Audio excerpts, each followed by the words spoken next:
kayak udah terkonsep gitu loh. Dia tahu darah bakal nyiprat, dia buka baju dulu, tapi itu bisa banget sih terjadi, apalagi kan memang ada banyak sekali paparan ya dari game online, kemudian juga terlihat tiap hari tuh terlihat ada pola kekerasan. Kemarin kan ada yang si anak perempuan dia membun-bun ibunya, ya kan, dengan 26 tusukan kalau nggak salah ya, dan itu kan orang pada bilangnya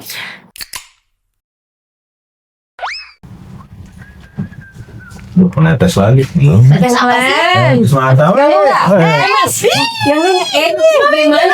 Gimana? Lagi nggak ngapa-ngapain? Kan aku kesini sama bola, kita bisa dong. Bisa juga.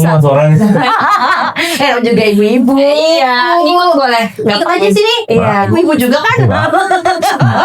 Saya mempertahankan gender saya. Tapi kan sekarang kan butuh bapak-bapak juga ya untuk jadi figur seperti Maida Warna dong. Terakhir diprotes, bapak-bapak ambil raport aja diprotes. Loh, kenapa itu bukannya bagus? Iya, terus ya kasihan dengan anak-anak yatim lah, salah lagi. Ada aja yang protes. Ya ada lah. Kalau misalkan udah nggak punya bapak nggak punya ibu, Jadi ini niat baik susah ya. Ada aja. Tapi juga ada aja loh. Anak lo main game nggak di rumah Mas? Main ya? Anak aku baru 2 tahun ya. Siapa aja tuh yang enggak ya sekarang ya? Iya betul. Tapi ini tahu kan yang masalah di Medan yang ada ada seorang anak. Bukan dong, itu memang bencana, emang belum keluar ya. Ini juga yang main lagi gitu. Ini kan bukan, itu juga udah bakal kelar cepat. Itu masih lama, nanti kita akan bahas lagi loh, enggak ya? Jadi Mbak Feb ya, sekali tuh aku mau nanya, ini kan baru aja akhirnya terungkap nih. Kemarin kan ada yang si anak perempuan dia membun-bun ibunya, ya kan? Dengan 26 tusukan kalau nggak salah ya, dan itu kan orang pada bilangnya tuh konspirasinya siapa, bapaknya katanya. Ternyata nih udah diselidiki, anaknya juga udah masuk rumah aman ya bilangnya kan yang masih di bawah umur, dia kan masih SD. Ternyata karena game online ya, sedih banget. Diatur sama ibunya, dia marah, sama terinspirasi dari komik Conan nih kalau nggak salah. Dan dia tuh bisa gini loh Mbak, bunuhnya itu yang aku tahu dibuka baju dulu. Itu Bayangkan. Aku bingung ya Mbak, itu anak umur segitu masih SD, kok bisa seperti itu Mbak? Kalau dari sisi psikolog gimana tuh? Nah ini karena aku nggak menangani ya Mas dan Mbak ya, jadi aku juga agak nggak boleh juga ya untuk sharing. Tapi dari kasus-kasus serupa itu bisa banget sih terjadi, apalagi kan memang ada banyak sekali paparan ya dari game online, kemudian juga terlihat tiap hari tuh terlihat ada pola kekerasan yang berulang. Jadi kalau ada luapan emosi, dia pasti akan teringat gitu ya apa yang selama ini mereka sudah alami. Itu sih. Jadi mereka mau memori aja ya. Tapi kan namanya anak kecil ya. Itu kan SD gitu ya. Kita kan SD kayaknya maaf nih, nggak terpikir lah untuk kalau kita misalkan dipukul sama ibu kita, kamu nih yang nggak boleh nakal gitu. Kita kan nggak ada rasa kayak nanti aku balas ya mama nih, aku pukul balik, kan nggak ada rasa gitu. Ya udah jadinya nurut. Tapi apa yang ngebuat seorang anak gitu ya, triggernya bisa apa sih dari segi psikologi gitu ya, yang membuat anak akhirnya bisa melakukan kekerasan kepada orang tuanya di usia yang segitu? Iya, karena kan kita nggak tahu ya kehidupan anak ini dari kecil tuh seperti apa. Tapi kalau kita lihat dari game yang mainkan gitu ya, kemudian dari perilaku yang disaksikan tiap hari, itu kan mereka ya 12 tahun ya, memang udah tahu sih baik benar gitu ya, konsekuensi dasar lah ya. Tapi dampak jangka panjang kan dia nggak tahu. Jadi secara nggak sadar, ini ada penelitian juga nih Ulan. Jadi secara nggak sadar dia tuh kayak perlahan-lahan agresivitas itu masuk ke dalam alam bawah sadar dia.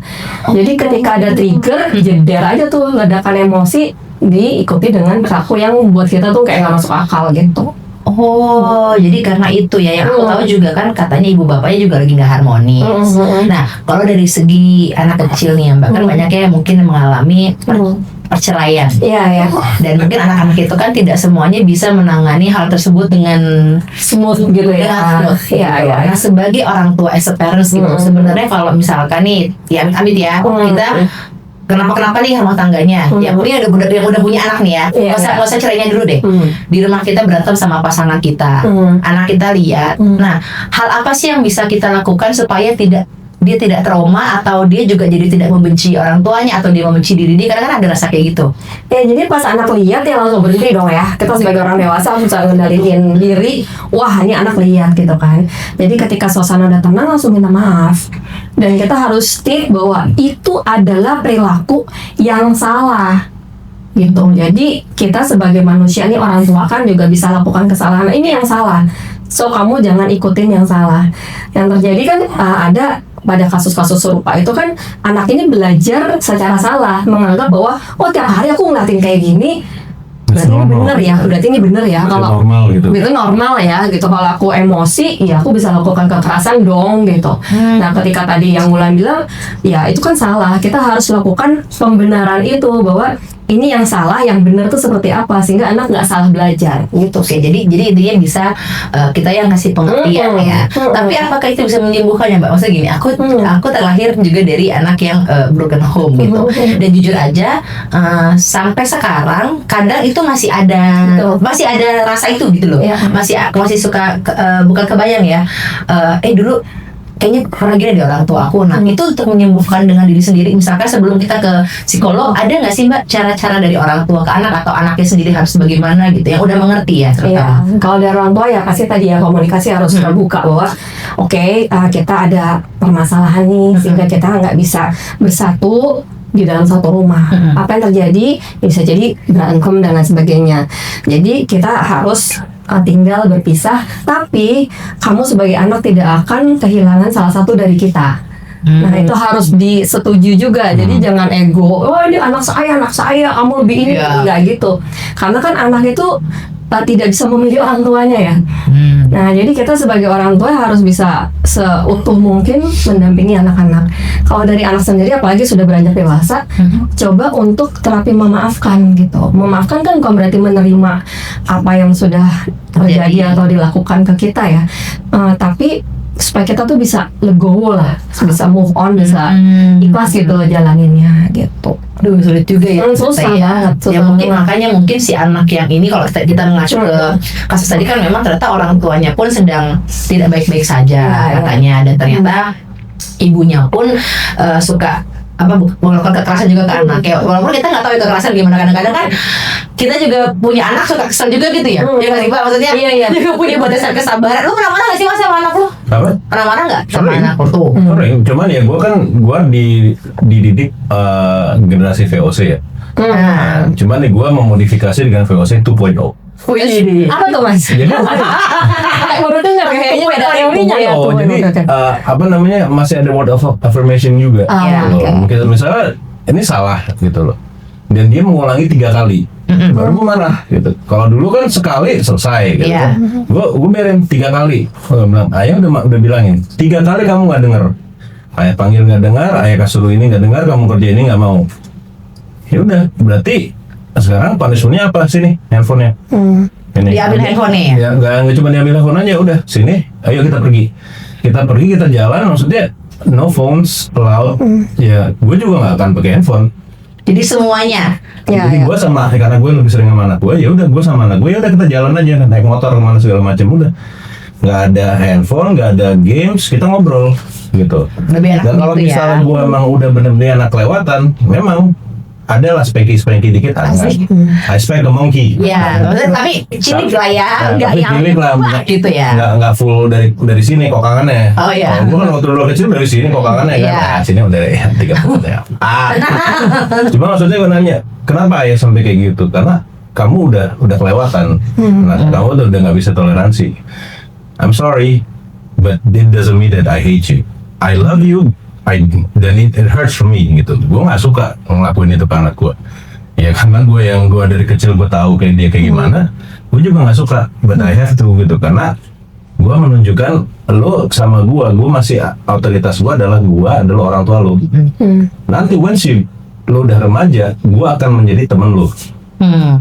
Di saat lo dewasa, gue akan menjadi senior lo. Jadi beda, jadi gue ngadepin dia akan jadi gue kayak sekarang anak-anak kan ya Roblox apa segala macem, gue ada di situ juga.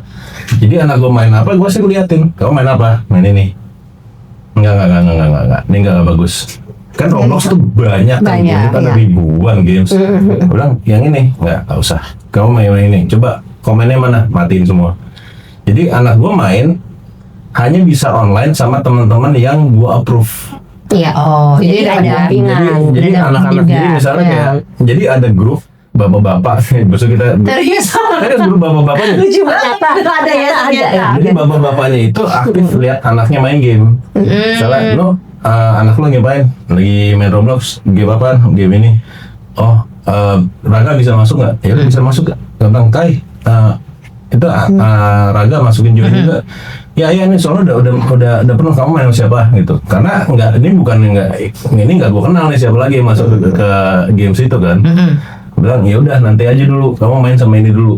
Itu jadi mau gimana pun secapek apapun gue harus balik makanya gue bilang ini kayak gue lebih capek Ini menurut penuturan ini yang aku baca ya di beberapa website. Jadi caranya dia buka baju terus dia timpa ibunya karena dia bertiga, dia kakaknya dan ibunya gitu bertiga. Terus kakaknya kebangun terus tiba-tiba dia ambil pisau adenya, dia buang, adenya ke dapur lagi, dia ambil pisau lagi kedua gitu loh Bu. kayak udah terkonsep gitu loh. Dia tahu darah bakal nyiprat, dia buka baju dulu, tapi pisaunya diambil, dia tahu masih ada lagi kan. Berarti Iya. pemikiran dia udah sistematis banget dong. Iya, dan dia maksudnya biasanya kan kalau orang udah gelap mata kan kakaknya bangun misalkan nih, Iya. diambil, dia marah dong sama kakaknya. Dia ini juga kakaknya harusnya begitu. Dia nggak nyerang kakaknya. Ya udah dia ke dapur lagi diambil, dia lagi ibunya, kakaknya naik ke bapaknya di atas. Barulah abis itu dia pakai baju, dia naik juga ke atas. Nah ini kan kayak suatu yang tadi ya beyond kita aja nggak kepikiran begitu gitu. Apakah sisi psikopat itu sudah terlihat dari kecil gitu loh, Mbak? Kalau dari psikolog kita bisa ngeliat nggak sih anak kita, kayaknya anak gue ini ada there's something wrong nih sama anak aku nih. Oke. Iya, aku ada kasus serupa sih. Tapi kalau untuk kasus ini sepertinya nggak boleh ya kita bilang ini psikopat. Apalagi kan hasilnya keluar bahwa nggak ada gangguan psikologis ya seperti itu. Nah, jadi yang bisa terjadi mungkin karena kemampuan kognitifnya ini kan luar biasa, Mas. Nah, jadi bisa berpikir jauh lebih cepat, jauh lebih luar biasa dibandingkan anak-anak seumurnya, itu kan. Nah, kalau tadi psikopat itu kita memang bisa lihat dari kecil, karena ada kasus juga yang aku tanganin. Jadi memang dari kecil memang suka menyakiti binatang gitu, dan itu menikmati. Gitu ya, atau menyakiti teman gitu ya, dan itu memang dilakukan perlahan-lahan dengan senyuman gitu loh. Oh iya, jadi benar-benar itu bukan karena sorry ya nggak sengaja, nggak gitu. Jadi memang dipikirkan gimana ya supaya bisa sakit nih orang gitu. itu bisa dari kecil Mbak. Bisa kelihatan karena empatinya itu sendiri kan memang tidak terbangun ya jadinya ya, tidak terasa. Itu triggernya apa yang membuat dia bisa jadi seperti itu. apa? Banyak faktor, karena every case itu kan nggak pernah bisa single factor ya, bisa faktor mungkin tayangan, pengalaman hidup dan lain sebagainya gitu. Kalau misalkan pun bukan orang tua, biasanya orang tuanya melakukan apa? Dia jadi bisa gitu. Iya, abusive lah, baik verbal, physical, sexual gitu kan, itu bisa traumatic buat anak. Dan tadi, jadi yang tadi Mas Wisnu bilang bahwa itu jadi dinormalisasi itu. Oh, jadi kayak perlakuan kayak gitu kayak normal-normal aja kok ya. Jadi kayak jujur saya pernah ketemu orang yang kayak begitu gitu. Jadi dia itu apa yang namanya ya? Kalau kita bilang mungkin bukan enggak karena enggak dimasukin ke kita belum terapi dia atau gimana. Cuman memang dia itu menyukai sakit gitu loh. Jadi dia itu kayak misalnya dia orang ada kejedot gitu misalnya. Aduh sakitnya kayak gini-gini. Dia tuh malah kayak sakitnya di mana gitu, tapi nada bicaranya tuh beda gitu. Beda ya. Bukan kayak orang care, tapi orang kayak penasaran gitu, apa gue pencet di sini lebih sakit nggak, gini gitu. Kayak orang misalnya sakit di sini ya, aduh sakitnya gini, enggak dia, sakit di sini ya, oh iya gini. Maksudnya itu, dan dia bukan temen itu udah dewasa gitu kayak oke, ini agak aneh ya, agak gimana gitu loh. Dan dia itu ternyata punya, akhirnya nggak tahu gimana, emang dari kecil juga ternyata dia juga seperti tadi dokter bilang, dia itu juga suka apa namanya kayak abusing animal gitu kan, kayak dia lihat ada ikan di itunya di akuariumnya diambil potong-potong gitu sama di tanpa ada rasa bersalah gitu. Maksudnya ada ya ternyata ya. Dan itu gue ketemunya udah gede gitu loh, dan itu it's scary karena ternyata dia itu bisa split personality di tengah jalan. Oke, kayak film itu ya, split gitu ya. Kayak film yang Split, ya split itu. Jadi benar-benar dia itu kepribadiannya itu berubah. Kepribadiannya cuman satu orang. Jadi misalnya kalau split kan dia bisa banyak-banyak tuh. Dia cuma satu orang, cuman dia kayak ini bukan lu gitu loh. Tiba-tiba kayak pandangannya beda, dia kayak ngerasa ingin menyakiti orang tuh tinggi banget gitu. Sedangkan kalau misalnya dia normal ya normal aja, happy segala macam. Tapi kalau misalnya dia udah lagi posisi itu, dia udah kayak kenal orang lain gitu loh. Nah biasanya kalau orang yang seperti ini nih Mbak Feby, kan dari kecil kan dia udah kelihatan gitu. Atau mungkin dia kena abuse sama entah orang tuanya atau orang lain gitu. Berarti sisi lainnya dia ini bisa terbentuk karena dia membentuk untuk menjadi, yang aku tahu tuh pernah aku baca itu dia membentuk itu kan menjadi tamengnya dia gitu. Karena misalkan aku nih orangnya nggak berani, tapi aku punya satu karakter nih yang bisa aku split untuk jadi berani gitu, entah kenapa. Nah itu dia bangunnya seperti apa sih Mbak di dalam diri itu? Kalau dari sisi psikolog tuh gimana tuh tahapnya lah istilahnya? Jadi masing-masing anak itu kan pasti beda-beda ya. Jadi tadi misalnya karena kapasitas kognitifnya itu luar biasa, dia bisa create dengan imajinasinya. Atau bisa juga memang inginnya misalnya idealnya tuh seperti ini hidupnya. Jadi dia akan membayangkan atau menghayati hidupnya seperti yang dia inginkan. Atau dia merasa nyaman misalnya sebagai satu sosok yang lain gitu. Nah itu akan dia dalamkan lagi. Jadi tergantung dari banyak banget ya faktor gitu, dari keluarga, dari kapasitas intelektualnya, dan pengalaman hidup dan lain sebagainya. Nah ini masalah kita bagian kalau imajinasi. Anak kecil kan imajinatif sekali ya. Betul. Gak bisa ditahan ya. Maksudnya borderline untuk supaya ini hayalan sama kenyataan. Takutnya kan bias gitu. Jadi karena dia terlalu menghayati kayak ya kita nonton film itu deh Inside Out gitu kan. Dia itu kan si gajah ini kan sebenarnya di imajinasinya dia gitu kan. Cuman akhirnya dia di satu titik di mana itu imajinasi itu hilang karena dia sudah masuk tahap dewasa gitu kan. Nah kalau misalnya untuk kita tahu bahwa ini anak ini terlalu imajinatif dan ini imajinatifnya udah borderline psycho gitu, maksudnya kita bisa tahu ini gimana sih gitu. Ya, jadi itu kan ada mungkin 3 gitu ya Mas, yang kita bisa lihat. Yang pertama usia, biasanya imajinatif itu di bawah usia 7 tahun. Berarti ada patok umur nih. Ya, jadi kalau misalnya kita bisa bilang nih, ayo makan nanti nasinya nangis. Percaya tuh kalau anak TK ya kan. Tapi kalau di atas 7 tahun, apaan sih orang ini gitu. Jadi imajinasi itu biasanya di 7 tahun. Makanya kalau role play, creative play itu 7 tahun ke bawah. Nah di atas itu kalau masih stay, wah ada apa nih? Itu yang pertama. Yang kedua frekuensinya. Jadi ini setiap hari ada nih sosok-sosok ini nih ada tiap hari, nggak yang ada dan timbul gitu.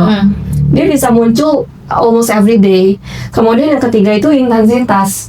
Jadi ketika tadi yang Mas Wisnu bilang kalau dia jadi satu pribadi itu kayak kita nggak kenal, lu bukan ini deh gitu. Karena dia benar-benar jump gitu. Seperti itu. Nah 3 hal ini kita bisa tahu, oh ini kayaknya bukan sekedar imajinasi biasa. Kalau saya cuman karena memang kan based on bukan dari textbook atau belajar, beberapa kayak misalnya ya dengar atau lihat dari jurnal-jurnal itu kadang-kadang saya ngetesnya cuma dari gambar. Jadi anak kecil kan suka gambar gitu kan. Suka gambar, saya ngeliatin gitu, oh masih aman, warnanya tuh masih anak kecil colorful gini. Karena yang saya takutin katanya sih ya, waktu itu anaknya teman saya itu dia gambar, semuanya is okay fine, tiba-tiba pintunya warna hitam. Nah ternyata jadi bener nggak sih gitu, jadi pintu warna hitam itu ternyata punya apa sih namanya, punya arti sendiri, betul kan? Jadi kayak ya jadi itu, dan kata dia juga maksudnya ini anak kenapa sampai dia dibawa ke beberapa, maksudnya dibawa ke, pertama sih karena emang atau ya believernya dia orang pintar. Habis itu baru ke psikolog. Karena gue bilang lu kan tolol, kenapa sih lu ke psikolog masih dulu? denial mas. Jadi kayak gimana gitu, ternyata ya itu dia. Ada apa namanya bukan kekerasan seksual sih, maksudnya dia ada seksualitas dari omnya sendiri. Oh my god, sedih banget. Jadi dia sudah dilecehkan dari kecil gitu. Tiba-tiba ketahuannya dari gambar. Makanya sekarang bilang kalau ada apa-apa, coba lu gambar dong, pengen lihat normal ya nih kalau takutnya. Sedih banget. Itu bener nggak sih, maksudnya dia cuma dari pintu warna hitam terus pintunya warna hitam, kenapa nih pintunya why gitu. Itu apa maksudnya, itu apa menandakan ada trauma, apa ada ketakutan tuh gimana sih? Nah jadi memang kalau kita ngomongin soal tes gitu ya, gambar itu tuh nggak bisa berdiri sendiri mas, si pintu itu. Jadi si pintu itu memang part of salah satu alat tes lah ya. Tapi ada juga alat tes yang lain yang kita harus ambil. Nah, ketika si simbol-simbol di dalam tes itu match gitu ya, baru kita bisa bilang, wah ini mungkin ada indikasi tadi pelecehan seksual dan sebagainya. Jadi ya itu tadi sih, kita harus mengumpulkan banyak banget sih data-data dari wawancara, observasi maupun tes. Maksudnya kok as simple as dia ngegambar pintu terus digambar warna hitam. Iya, di antara warna yang lain. Di antara warna yang lain gitu. Nah, orang kan jadi penasaran, biasanya kan pintu ya putih aja terus gagangnya ada gitu coklat gitu ya. Terus ini tiba-tiba pintunya hitam semua gitu loh. Ada ya, makanya kemarin ngeliat anak-anak kita gambar perhatiin satu-satu. Ada sesuatu. Maksudnya bukan dari kitanya, apa mungkin kita yang salah, tapi kita juga maksudnya biar kita kalau misalnya kita salah, kita juga bisa koreksi gitu. Jadi dari awal tuh makanya coba gambar dong, lihat nih maksud kayak apa? Ya krayon apa segalanya, ini gambarnya lihat tuh. Wah, siapa? Sekarang kan banyak sekali ya kita bisa ngeliat informasi kan. Nah ini kan ada yang bilang gimana caranya anak itu merasa kita percaya. Jadi kan Mbak Tri bilang kan ada stage di umur 0 sampai 7 itu tuh dia punya imajinasi sendiri. Either misalkan tiba-tiba teman imajinasi atau tiba-tiba dia ngerasa aku ngelihat setan gitu ya, kan biasa gitu ya. Tapi karena kita nggak ada, kamu nggak bilang. Nah ada anak-anak yang ngerasa besarnya nggak dipercaya. Nah padahal mungkin, jadi kita harus gimana nih Mbak sebagai orang tua? Bingung juga nih aku kadang-kadang mau bilang, misalkan dia tiba-tiba ngeliat apa gitu, terus gitu, kayak nangis gitu loh. Padahal tuh misalnya kitanya supaya kita juga nggak takut kan, kita kayak enggak, itu nggak ada apa-apa, kamu nggak usah nangis. Nah tapi yang aku tahu juga informasinya adalah nanti anaknya jadi nggak percaya sama kita karena dia ngerasa apa yang gue bilang nih bener loh, nih ada nih gitu. Entah itu imajinasi dia kayak atau memang ternyata kenyataan, ternyata indigo, kita nggak tahu nih. Terus gimana Mbak menyikapi, kita harus bener yang mana, enggak yang mana, imajinasi yang mana, cerita yang mana, gimana gitu. Iya, sebenarnya kalau hasil akhir itu sih nggak terlalu penting ya, karena kan itu ujungnya. Yang paling penting tuh pas kita berhadapan dengan anak ini merasa dihargai, divalidasi. Jadi respon pertama ya kita harus iyain. Misalnya, aduh seru banget nih apa gitu. Oh ya kamu lihatnya bentuknya kayak gimana? Bentuknya kayak bulat gitu. Jadi justru kita konkretkan itu. Karena kalau di atas di bawah umur 11 tahun, anaknya itu kan susah untuk berpikir abstrak kan. Iya. Jadi kita harus konkretkan. Oke, warnanya apa warnanya? Nah dengan kita nanya itu justru anaknya tuh tahu kita tuh percaya. Meskipun dalam hati ya ujungnya kita mau percaya enggak, mereka nggak usah tahu. Tapi yang penting anak itu merasa ayah ibu nih ada ya buat aku nih ngadepin ketakutan ini gitu. Oke. Skala kamu nih 1 sampai 10 kan takut gimana ya, abstrak ya. Betul, kita nggak bisa tahu. 1 sampai 5 misalnya. 5-nya takut banget nih. 1-nya nggak takut. Kamu aku 5. Ayo di sini. Bunda gendong. Gitu, ayah ada ghost di mana? Itu kamar mandi ada ghost. Coba lihat sini mana ghostnya? Itu di sana. Serem nggak? Serem. Bilang sama ayah, bilang sama ghostnya, ada ayah di sini. Shoo gitu. Show ghost, ya kayak gitu. Iya, karena kan kita memang karena anak aku juga sama. Dia udah 2 tahun sih, mungkin tidak seperti anaknya Mas Visto yang udah bisa ngomong secara lancar kayak itu ada ghostan. Itu Archie, anak kedua gua. Mulai kedua. Yang kedua yang masih speech delay. Oh. Iya. Yang dia kan kayak canda gitu. Kesebut itu. Nah kalau ini tuh pernah anak aku memang, tapi ini nggak sering ya. Tiba-tiba dia ngeliat gitu, kayak lagi main gitu, terus dia tiba-tiba nangis. Nah kan gitu. Ya kalau nggak jadi kenyataan kayak Udah di sini yuk gitu ke kamar Kabur bareng gitu. bareng yuk karena kan dia belum bisa mengungkapkan apa sih itu gitu Dan kan. ibunya juga penakut. Iya, dan Amin juga kayak ya saya ini aja dulu gitu. Memang ada gitunya gitu loh Mbak. Tapi kan ya akhirnya kayak kenapa ada Diva aja sini? Aku bawa aja, aku nggak nanya. Kayak udah aja ya ini udah daripada ditanya tiba-tiba dia bilang gitu. Karena nangisnya tuh kayak ngeliat kejar gitu Mbak. Tapi itu nggak selalu ya gitu. Ada beberapa waktu kayak gitu jadi bikin aku juga ya aduh gitu. Lah gua bawa ke Bali, lu bayangin aja. Bawa ke Bali, bos baru masuk ke villanya, wah. Gua bilang, ya gimana ya. Ya, berarti kita harus, pokoknya kita percaya dulu supaya dia bisa percaya sama kita gitu ya Mbak. Iya. Nanti ujung-ujungnya emang ditata indigo, ya udah. Mau gimana gitu kan, emang terlahir sebagai anak yang spesial gitu ya Mbak. Tapi benar sih tadi kayak Mbak Ulan bilang mendingan kita kabur bersama karena emang kita nggak sekuat itu. Lain kalau Mas Wisnu kan emang kuat ya, jadi ya udah emang nagusnya gitu. Kalaupun emang iya gitu, Ada lari untuk makanan. ayah berani gitu. Tapi kalau kita juga takut ya sebaiknya kita nggak hadapin gitu kan. Jadi ya udah kita ikutin aja, gitu, supaya nyaman dulu. Dan kejar itu kan nggak bisa didiamkan ya, jadi emang harus pindah lokasi gitu. Oh, karena dan aku juga pengen gini loh Mbak, ada yang bilang kan, nggak tahu ya kalau dari sisi bapak ya, kalau bapak kan harus berani, kalau ibu kan ya udah nggak berani gitu kan. Tapi kan ada masa-masa kita juga jadi takut, nanti anaknya jadi cengeng loh, anaknya jadi nggak berani loh. Nah itu gimana Mbak? Apalagi kalau anaknya misalkan laki-laki kan kadang-kadang ada yang kita kayak jangan cengeng nangis mulu, orang nggak ada apa-apa gitu. Boleh nggak sih Mbak kayak gitu? Jadi aku juga bingung ya. Takutnya nanti kalau misalkan dibiarkan itu terus kamu jadi cengeng. Apakah begitu benar Mbak? Sebenarnya jeda aja sih. Jadi kita jangan kasih komentar yang tadi nantinya kita nggak bisa tarik lagi gitu ya. Kita juga nggak kasih ekspresi yang full. Kayak tadi kan yang bangunan ekspresi kan nggak terlalu kelihatan buat anak kan ya lihat kita ya gitu tapi lagi ngapain ya kan kayak jadi nggak usah kasih lihat secara full. Terus kalau mau komentar ya jeda dulu, kita mau ngomong apa nih, jangan sampai nanti anaknya salah persepsi gitu. Walaupun dia belum ngerti ya maksudnya kan dia belum maksudnya bahasa anak sih sebenarnya gitu. Kayak misalnya kalau aku tuh waktu anak-anak masih kecil pakai bahasa fable gitu. Jadi misalnya ini yang kamu lihat ini kira-kira mirip hewan apa gitu. Oh iya tapi ini ada tanduknya misalnya. Oh kita tahu ya kira-kira kayak gini yang gitu. Makin lari aku. Bentuknya apa nih Mas? Ya kan lebih takut lagi ya kan. Ada tiba-tiba dia bilang matanya ada 3. Nah ya yang harus kuat bah itu kemarin kita tuh harus bisa hadapin. Kalau nggak kuat ya mendingan ntar dulu. Makanya nggak usah ditanya kalau begitu dia beda sendiri apa sih langsung kayak yuk cap aja gitu daripada dia kayak apa mata sini mau nak jodoh mulai keluar. Tapi maksudnya kayak kadang-kadang juga ya gimana ya, karena itu kan imajinasi anak ya. Imajinasi anak kan kadang-kadang konsepnya kan bentuk segala macam kan abstrak banget kan. Gue itu Archie itu pernah bilang ayah apa ada ghost di mana di pohon. Ntar dulu di pohon terus spesifik terus spesifik di mana itu di belakang di mana itu belakang yang di kebun belakang sini di tempat pas belum renovasi sekarang ini itu di pohon di belakang mana tunjuk ya pohon pisang lagi. Ini kayak bener gitu ya variasinya ada. Iya masalahnya sama mitos ya jadinya. Masalahnya ketemu sama mitos gitu kan, ditabrakin. Nih anak kan nggak mungkin nabrakin mitos kan? Jangan ada lagi.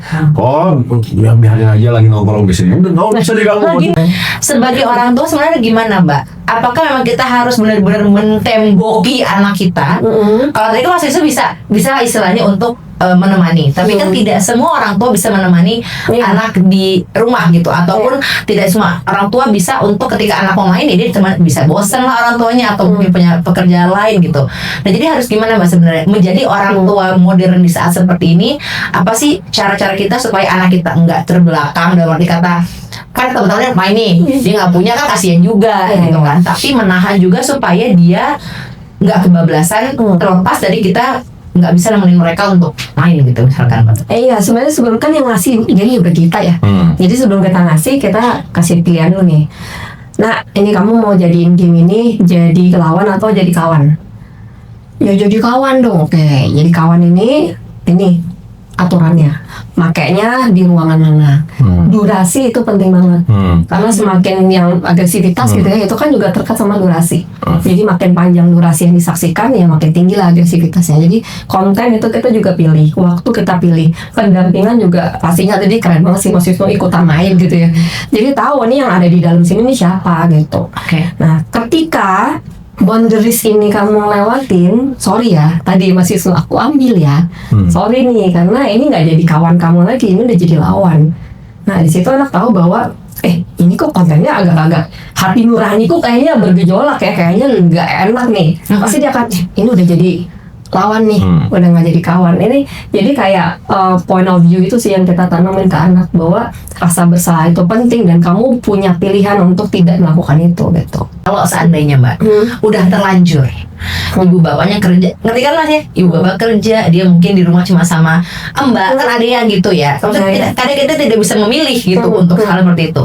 Udah terlanjur nih dia menjadi anak yang gak bisa dibilang gamers ya, entah dia lebih senang di kamar sendirian lah, intinya dia sudah punya dunia dia sendiri.